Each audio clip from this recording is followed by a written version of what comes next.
கடவுளூர் TV நேயர்கள் அனைவருக்கும் எனது இனிய வணக்கம். நான் உங்கள் டிஜே சுந்தரபாண்டி, சிவகாசியிலிருந்து. உலகெங்கும் இருக்கும் நேயர்கள் அனைவருக்கும் எனது பணிவான வணக்கத்தை தெரிவித்துக் கொள்கிறேன். நான் உங்கள் டிஜே சுந்தரபாண்டி, சிவகாசியிலிருந்து. நேயர்களே, தற்போது நம்ம என்ன பார்க்க போகிறோம் அப்படின்னா, சித்திரை மாத பலன்களை பற்றி பார்க்க போகிறோம். இந்த சித்திரை மாதத்தில் மிகப்பெரிய சிறப்பான விஷயங்கள் இருக்குது, அதை பற்றி பார்க்க போகிறோம். சித்திரை மாதத்தில் என்னென்ன சிறப்பான விஷயங்கள் இருக்குது அப்படிங்கும்போது, மாதத்தில் தமிழ் மாதங்களில் முதன்மையான மாதம், முதல் மாதமாக கருதப்படுகின்ற மாதமே சித்திரை மாதம் தான். இந்த சித்திரை மாதத்தில் தான் சூரியன் மேச ராசிக்குள்ளே வருகிறார். மேச ராசிக்குள்ளே சூரியன் என்று உள்ளே வருகிறாரோ அந்த மாதமே நம்மளுடைய தமிழ் புத்தாண்டாக கருதப்படுகிறது. தமிழர்கள், உலகெங்கும் இருக்கும் தமிழர்கள் அனைவருமே இந்த சித்திரை மாதத்தில் ரொம்ப சந்தோஷமாக இருப்பாங்க. ஏன்னா தமிழர்களுடைய புத்தாண்டு இல்லை. ஸோ அனைவருமே மகிழ்ச்சியாக கொண்டாடக்கூடிய ஒரு மாதமாக நம்ம கொண்டாடிக்கிட்டு இருக்கோம். ஸோ இப்படிப்பட்ட மாதத்தில் இன்னும் சிறப்பான விஷயங்கள்லாம் இருக்குது. அது என்னென்ன விஷயங்கள் இருக்குது அப்படின்னு சொல்லி பார்க்கும்போது, இந்த சித்திரை மாதத்தில் மதுரை மீனாட்சி அம்மன் திருக்கல்யாணம் நடைபெறுகிறது. மதுரை மீனாட்சி அம்மன் திருக்கல்யாணமே சித்திரை மாதத்தில் தான் நடைபெறுது. ஸோ யாருக்கெல்லாம் திருமணம் முடியவில்லை என்று அதிகமாக வருத்தப்படுகின்ற பெண்களாக இருக்கிறார்களோ, கிட்டத்தட்ட ஒரு 30 வயது கடந்துருச்சு, எனக்கு 35 வயது கடந்துருச்சு, ஸோ எனக்கு திருமணமே இன்னும் முடியலை, ஜாதக ரீதியாக நிறைய தோஷங்கள் இருக்குது, என்ன பண்ணனே தெரியல அப்படின்னு வருத்தப்படுகின்ற அத்தனை நபர்களுமே உறுதியாக மதுரை மீனாட்சி அம்மன் திருக்கல்யாணத்தை போய் பார்த்தீங்கன்னா 100% உங்களுடைய ஜாதகத்தில் எவ்வளோ பெரிய தோஷங்கள் இருந்தாலும் நீக்கி உங்களுக்கு திருமணத்தை நடத்தி வைக்க மதுரை மீனாட்சி அம்மன் ஆசீர்வாதம் கிடைக்கும். இது ஒரு மிகப்பெரிய முக்கியமான விஷயம். அதனால் மறக்காமல் போய் மதுரை மீனாட்சி அம்மன் திருக்கல்யாணத்தை பார்த்துருங்க. ஸோ இதில் இன்னொரு விஷயம் இருக்குது. கணவன் மனைவி ஒற்றுமை இல்லாமல் ஒரு பிரிவை சந்திக்கக்கூடிய நிலையில் சேரும்னு ஆசைப்படுறவங்க கட்டாயமாக உறுதியாக மதுரை மீனாட்சி அம்மன் திருக்கல்யாணத்தில் போய் கலந்துக்கிட்டு அங்கே உள்ள ஆசீர்வாதத்தை பெற்றுட்டு வாங்க. உங்களுக்கு கணவன் மனைவி ஒற்றுமை ஏற்பட்டு குடும்பம் ஒரு மகிழ்ச்சியான சூழ்நிலையை நோக்கி பயணிக்க வாய்ப்புகள் உள்ளது. அதே போல் இந்த சித்திரை மாதத்தில் இன்னொரு சிறப்பான விஷயம் என்ன பார்த்திங்கன்னா, மதுரையில் கள்ளழகர் ஆற்றில் இறங்குவார். இந்த வைபோகம் பார்க்க அத்தனை மக்களுமே கூடியிருப்பாங்க. அந்த அழகர் ஆற்றில் இறங்குறதுனாலே மதுரையை குலுங்கும். அப்படியே நிற்க கூட இடம் இருக்காது. ஆனால் அந்த இடத்துல போய் நீங்கள் நிற்கணும். நிற்க இடம் இல்லாட்டியும் பரவாயில்ல, நான் போய் அழகரை பார்ப்பேன், அவர் ஆற்றில் இறங்குறத பார்ப்பேன் அப்படின்னு சொல்லி யாரெல்லாம் மனதார போய் வழிபாடு செய்கிறீர்களோ அவர்களுடைய மனதில் உள்ள கஷ்டங்களை நீக்கி, கவலைகளை நீக்கி, உடலில் உள்ள வியாதிகளை நீக்கி கள்ளழகரின் அபிஷேகம் உங்களை வெற்றி பெற வைக்கும். அவருடைய ஆசீர்வாதம் உங்களுடைய சகல விதமான கஷ்டங்களை நீக்கி உங்களை வெற்றி பெறுவதற்கான ஒரு அற்புதமான ஒரு சிறப்பான செயல்பாடு. ஸோ மறக்காமல் மதுரை கள்ளழகர் நிகழ்ச்சியில் போய் கலந்துக்கோங்க. உங்களுடைய கவலைகள் எல்லாம் மறந்துடும். இது சித்திரை மாதத்தில் இன்னொரு சிறப்பு. அதுக்கு அடுத்தபடியாக பார்த்திங்கன்னா, சித்திரை மாதம் சித்ரா பௌர்ணமி அன்று நம்மளுடைய சித்திரகுப்தர் பிறந்த நாள். அவர் தான் நம்மளுடைய வாழ்க்கையின் விதிகளை கணக்குகளாக எழுதக்கூடிய ஒரு நாயகன். ஸோ அவரே பார்த்திங்கன்னா சித்ரா பௌர்ணமி என்று தான் பிறந்திருக்காரு. ஸோ இந்த அற்புதமான நாளில் நீங்கள் மறக்காமல் உங்களுடைய வீட்டின் அருகில் இருக்கின்ற முருகன் கோவிலில் சென்று மனசார வழிபாடு செஞ்சீங்கன்னா, முதல் விஷயம் என்னென்னா, உங்களுக்கு வராத கடன் வந்துடும். நீங்கள் எங்கேயா கடன் கொடுத்துருந்தீங்க, அந்த கடன் வரல, கொடுத்த காசை ஏமாற்றிட்டாங்க அப்படிலாம் வருத்தப்படுறீங்கன்னா, அந்த வராத கடன் உறுதியாக உங்களுக்கு வரும். இன்னொரு விஷயம், கணக்கில் ரொம்ப வீக்காக இருக்கேன், பிஸ்னஸில் இருந்தாலும் சரி, படிப்பில் இருந்தாலும் சரி, நான் கணக்கில் வீக்காக இருக்கேன் அப்படின்னு நினைக்கிற யாராக இருந்தாலும் உறுதியாக அந்த சித்ரா பௌர்ணமி அன்று முருகன் கோயிலில் போய் தரிசனம் பண்ணுங்கள். பண்ணிங்கன்னா கணக்கில் நீங்கள் அதிகமான சதவீதம் பெறுவதற்கான ஒரு அற்புதமான செயல்பாடாக உதவும். இது நீங்களும் பண்ணலாம், உங்களுடைய குழந்தைகளையும் கூட்டு போகலாம். குழந்தைகளை கூட்டு போய் நீங்கள் வழிபாடு செஞ்சீங்கன்னா குழந்தைகள் படிப்பில் சிறந்து விளங்கி ஒரு சிறப்பான மாணவன் என்று பேர் வாங்கக்கூடிய ஒரு அற்புதமான செயல்பாடு நிகழும் என்பது உண்மை. இதில் இன்னொரு விஷயம் நீங்கள் 12 ராசி நேயர்களுமே கடைபிடிக்கலாம் இந்த சித்திரை மாதத்தில் முழுமையாக. என்ன விஷயம் அப்படின்னு பார்த்தீங்கன்னா, இந்த சித்திரை மாதத்தில் வெயில் நல்லா பயங்கரமாக இருக்கும். எல்லாருக்குமே தெரிஞ்ச விஷயம், வெயில் அவ்வளோ தூரம் இருக்கும். மனிதர்களாகிய நம்மளாலே இந்த வெயில் தாக்கத்தோட செயல்பாடை தாங்க முடியல. ஸோ இந்த பறவைகள் விலங்குகள்லாம் இருக்குது பார்த்திங்களா, அவங்களாம் என்ன செய்வாங்க? அப்போ அவங்களுக்கு நீங்கள் என்ன செய்யணும்னா, பறவைகளுக்கோ விலங்குகளுக்கோ உறுதியாக டெய்லி ஏதாவது பறவைகளுக்கு நீங்கள் தண்ணீர் வந்து வச்சிடணும். வீட்டில் மாடியிலையோ இல்லை வெளியவோ தண்ணீர் வந்து வைக்கணும். அது வந்து விலங்குகள் சாப்பிட்டாலும் சரி, விலங்குகள்னால் நாய் பூனை அதே மாதிரி விலங்குகள் சாப்பிட்டாலும் சரி, அல்லது பறவைகள் தண்ணி குடித்தாலும் உங்களுடைய சகலவிதமான தோஷங்கள் நீங்கக்கூடிய ஒரு அற்புதமான மாதமாக கருதும்.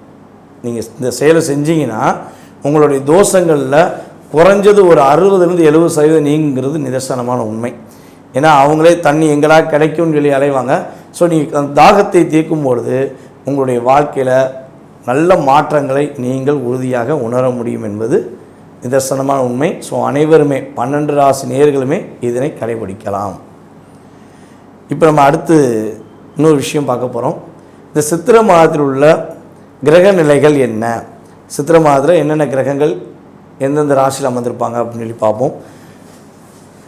அதாவது நவகிரக நாயனாக கருதப்படுகின்ற சூரிய பகவான் மேச ராசிக்குள்ளே அமர்ந்திருக்கிறார். அதுக்கடுத்தபடியாக ரிஷப ராசியில் குரு பகவானும், கடக ராசியில் செவ்வாய் பகவானும், கன்னி ராசியில் கேது பகவானும், கும்ப ராசியிலிருந்து மீன ராசி நோக்கி ஆல்ரெடி சனி பகவான் பயணம் செஞ்சிட்டார். அப்போ மீன ராசியில் சனி பகவானும், சுக்கிர பகவான், புதன் பகவான், ராகு பகவான், கிட்டத்தட்ட 8 கிரகங்களை பார்த்துட்டோம். 9ஆம் கிரகம் என்று கருதப்படுகிற சந்திரன் கிட்டத்தட்ட 2.5 நாளுக்கு ஒருக்க நகர்வதனால் சந்திரன் மட்டும் மென்ஷன் பண்ணல. ஸோ இந்த கிரக அமைப்புகளை வைத்து 12 ராசினியர்களுக்கும் என்னென்ன மாற்றங்கள் ஏற்பட போது, என்னென்ன முன்னேற்றங்கள் ஏற்படுங்கிறத நம்ம வாங்க வீடியோக்குள்ள. மீன ராசி நேயர்களுக்கு 2025ஆம் ஆண்டு சித்திரை மாத பலன்களில், தமிழ் மாத பலன்களில் என்னென்ன மாற்றங்கள் ஏற்பட போகிறது, நம்மளுடைய மீனராசிக்காரங்க என்னென்ன விஷயங்களில் கவனமாக இருக்கணும், என்னென்ன விஷயங்களில் முன்னேற்றத்தை சந்திக்க போகிறாங்க அப்படின்னு சொல்லி பார்க்க போகிறோம். அதாவது வந்து பார்த்தீங்கன்னா, ஜென்ம சனியாக சனி பகவான் இந்த மாதத்தின் துவக்கத்திலிருந்தே உங்களுடைய ராசியில் பயணிக்க, இந்த மாதம் துவக்கத்திலிருந்தே உங்கள் ராசியில் பயணிக்கிறார். இங்கே ஒரு விஷயம் என்னென்னா, உங்கள் ராசிக்குள்ளே கிட்டத்தட்ட வந்து பார்த்திங்கன்னா 4 கிரகங்கள் இந்த மாதம் துவக்கத்தில் அமர்ந்திருக்காங்க. சனி இருக்கார், ராகு இருக்கார், அதுக்கப்புறம் சுக்கிரன் பகவான் இருக்கார், புதன் பகவான் இருக்கார். இந்த 4 கிரகங்களுமே உங்களுடைய வாழ்க்கையில் ஒரு திரும்பி பார்க்கக்கூடிய அமைப்பை ஏற்படுத்த போகிறாங்க. தடைகளை எல்லாம் உடைக்க போகிறாங்க, கவலையெல்லாம் நீக்க போகிறாங்க. ஜென்ம சனியாக இருந்து உங்கள் கூட உள்ள கெட்ட நபர்கள் உங்களை குழி தோண்டி உங்கள்கிட்ட இருந்து சுரண்டி சாப்பிட்டுக்கிட்டு இருக்க தீய நபர்கள் யார் என்பதை உணர்த்திடுவாங்க. நீங்கள் கவலையே பட வேண்டாம். இந்த கிட்டத்தட்ட சனி பயிற்சியானது ஒரு விதத்தில் உங்களுக்கு ஒரு நன்மையை கொடுக்கக்கூடிய செயல்பாடாக இருக்கும். ஓகேவா? அதே போல் வந்து பார்த்திங்கன்னா, இந்த மாதம் துவக்கத்திலிருந்தே பொருளாதாரத்தில் ஒரு மாற்றம் ஏற்படும், பொருளாதாரத்தில் ஒரு முன்னேற்றம் ஏற்படும். தங்க நகைகள் எதுவும் வாங்குவதற்கான முயற்சியை எடுத்திங்கன்னா உறுதியாக தங்க நகை வாங்குவதற்கான அமைப்பை கிரகங்கள் கொடுக்கும். மீன ராசியில் உள்ள பெண்கள் தன்னுடைய ரசனைக்கு ஏற்றவாறு, தன்னுடைய ஆசைக்கு ஏற்றவாறு தனக்கு தேவையான பொருட்களை, ஆடை ஆபரணங்கள் அல்லது ஒரு என்ன சொல்லணும்னா மேக்கப் சம்பந்தப்பட்ட பொருட்கள், எல்லா விஷயங்கள்லையுமே தனக்கு பிடித்த மாதிரி பொருட்களை வாங்கக்கூடிய அமைப்பு உங்களுக்கு கிரகங்கள் இந்த வட்டம் உறுதியாக இந்த மாதத்தில் வாய்ப்பளிக்கிறது. அதேபோல் பெண்வழி சொத்து கிடைப்பதற்கான வாய்ப்புண்டு. மீனராசியில் யாரெல்லாம் இருக்கிறீர்களோ அவர்களுக்கு பெண்கள் மூலமாக ஆதாயம் உண்டு, பெண்வழி சொத்து கிடைப்பதற்கான வாய்ப்புகள் உண்டு. பெண்களை தவறாக பயன்படுத்த நினைக்கக்கூடிய மீனராசிக்காரர்கள் யாரேனும் இருக்கீங்க அப்படின்னா உறுதியாக அந்த தவறை செஞ்சிடாதீங்க. அந்த எண்ணத்தை விட்டு வெளியே வந்துடுங்க. பெண்களை மிஸ்யூஸ் பண்ணணும்னு நினச்சிங்கன்னா அதற்கான கர்மாவை இந்த காலகட்டம் கிடையாது, 7 ஜென்மமும் நீங்கள் அனுப்பிக்கக்கூடிய சூழ்நிலை வந்துடும். ஏன் மீனராசிக்காரங்களுக்கு இது உறுதியாக சொல்கிறோம்னா, அதாவது பெண்களுக்கு கிரகமாக கருதக்கூடிய கிரகம் எதுன்னு பார்த்திங்கன்னா சுக்கிர பகவான். பெண்களுக்கு நம்ம வந்து ஒரு கிரகமாக எடுத்தோம்னா சுக்கிர பகவான் தான் எடுப்போம். குருவை ஆணுக்கு எடுக்கிற மாதிரி சுக்கிரன் தான். ஒரு ஜாதகத்தில் வந்து நாடி முறைப்படி பார்க்குறாந்தா சுக்கிர பகவானை தான் நம்ம வந்து பெண்கள் ஜாதகத்தில் பெண்களுக்கு ஒரு முக்கியத்துவம் எடுப்போம். ஸோ அப்போ அப்படிப்பட்ட சுக்கிர பகவான் மீன ராசியில் தான் உச்சம் பெறார். மீனராசியில் தான் உச்சம் பெறார். அப்போ பெண்களை மதிக்கின்ற, பெண்களுக்கு மரியாதை கொடுக்கின்ற, பெண்கள் மீது அக்கறை செலுத்துகின்ற, பெண்களை தன்னுடைய தாயாகவோ தந்தையாக, அதாவது தாயாகவோ சகோதரியாகவோ தன்னுடைய தோழியாகவோ அல்லது தன்னுடைய மனைவியை நேசிக்கக்கூடிய நபர்களுக்கு உறுதியாக இந்த சனி பகவானால் பாதிப்பு கிடையாது. எழுதி வச்சுக்கோங்க, ஓகேவா?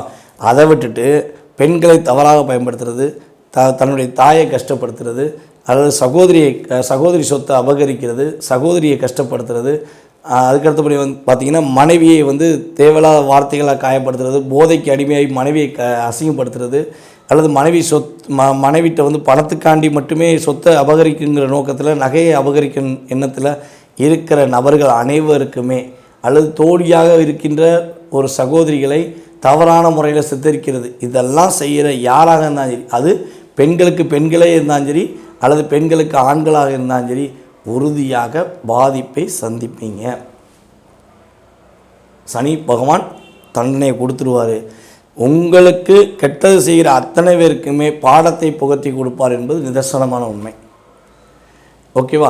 கடன் சுமையிலேருந்து மீள போகிறீங்க. இந்த மாதம் துவக்கத்திலேருந்தே கடன் சுமையிலேருந்து நீங்கள் மீளக்கூடிய அமைப்பு உண்டு. கடன் பிரச்சனை, தேவையில்லாத பிரச்சனை, வம்பு வழக்கு பிரச்சனை எல்லாம் உங்களுக்கு அதிகமாக இருக்குது.